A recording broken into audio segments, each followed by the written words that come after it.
So, who were the Puritans? When we talk about the Puritans, we're usually referring to the Massachusetts Bay Colony Puritans, a group of English Puritans who came over to establish a colony to in some ways self-govern and be able to practice their religion the way they wanted to.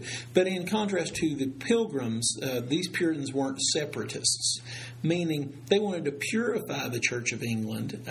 They still wanted to be connected to the Church of England, not separate from it, not establish their own separate church.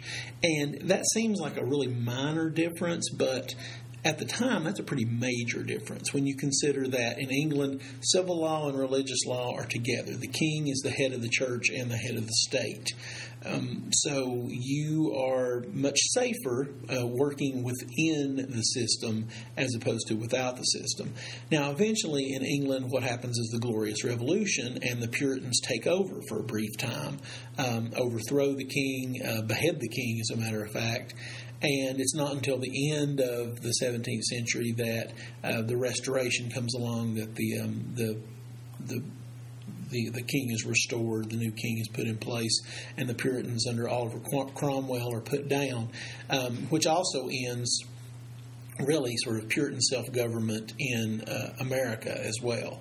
So it seems a slight distinction, but it's really a pretty important distinction at the time, wanting to be fully separate versus wanting to purify within the system. What the Puritans wanted to do is to get rid of what they saw as the Catholic influence on the Church of England. They wanted to make it simpler, more straightforward. They wanted more direct connection between the people and the Word of God, if you will. They wanted to get rid of a lot of the ceremony. They wanted to read an English Bible as opposed to a Latin Bible, which was kind of a big deal for a long time. The priests, and in the case of the Church of England, the priests of the Church of England were still pretty much like Catholic priests. They had an English version, though, that was approved by the king, and or the Latin version, and this wasn't really in the hands of the people. So there were Bibles that were produced, such as the Geneva Bible, which is really sort of the Puritan Bible. The Geneva Bible, which was easy to read, it was in English, it was plain and straightforward. So they wanted their own Bible. They wanted to have that direct connection. They believed in a church governance system that was based on those who they considered saints, which were members of the congregation who had undergone conversion experiences. We would call that being born again, if you will. They believed in rule by a just and godly king, and that was an issue and a question that ended up resulting in the Glorious Revolution later on, in sort of the deposition, the deposing of the king. They believed in divine election. They believed that internally you had some sort of spark within you that eventually, if you were of the elect, it would be recognized and it would be demonstrated through this conversion experience. And only those who were divinely elected should be members of the church. The Puritan way of life is referred to by some as the most self-conscious of lives ever lived. They recorded their lives in detail, journals, diaries. This was reflection was a regular part of their practice to try to see how well they were living, how closely they were living to the Word that they were following, the Word of God, how the things in their life seem to reflect God's will. Again, it's that sense of history, as it's necessary to record history to see what God's providence is, what God's will is.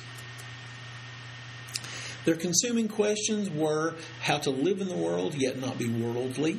That is, how to live your life in a way that produces what your family needs, where you are actually successful, but at the same time following closely the Word of God. What exactly does the Bible say, and how should we live to keep accordance with it? That's one of the reasons why they recorded everything that they did, to try to understand how what they were doing linked with the Bible or did not link with the Bible. And we'll see that several times come up in Winthrop, of course, and then later on with Samuel Sewall. and how to purify the church but not break from it. A lot of the struggles of the Massachusetts Bay Colony that we see reflected in John Winthrop that you're reading have to do with sort of keeping their identity contained. That is, being Puritans, not being separatists. How to purify the church and make the church better reflect how they feel in their heart it should be, but not break from it entirely. And we see John Winthrop sort of bringing the hammer down on people like Anne Hutchinson and Roger Williams because their ideas threatened this idea of the connection to the Church of England. Anne Hutchinson and Roger Williams really wanted to be separatists. Their literature, and a lot of what we'll be seeing later on, is reflective of a worldview, and we sometimes refer to that as the Puritan imagination, the way that they think about things, the way that they see the world. They see the world in blacks and whites, pretty much. They see good and evil.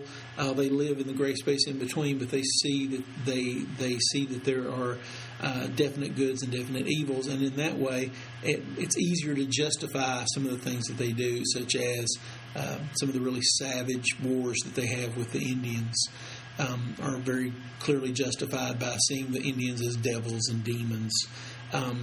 They shape this new story of America through their own lens, which is the Bible, which is their religious beliefs. And so they see themselves as the new Israelites, taking possession of the new promised land. And it's a hard struggle, but seeing themselves in that context makes it easier to do.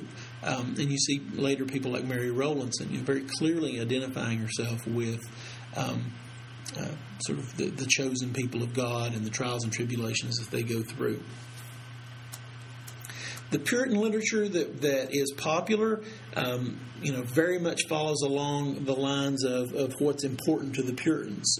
Conversion narratives, captivity narratives, diaries and journals, recording what happens to you, recording your experiences, recording the signs of divine election within you are important to these folks.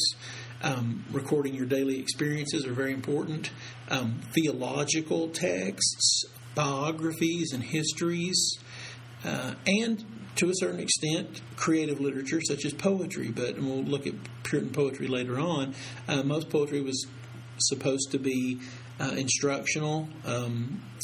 Cotton Mather really looks down on poetry that is not specifically religiously edifying as being part of the devil's library.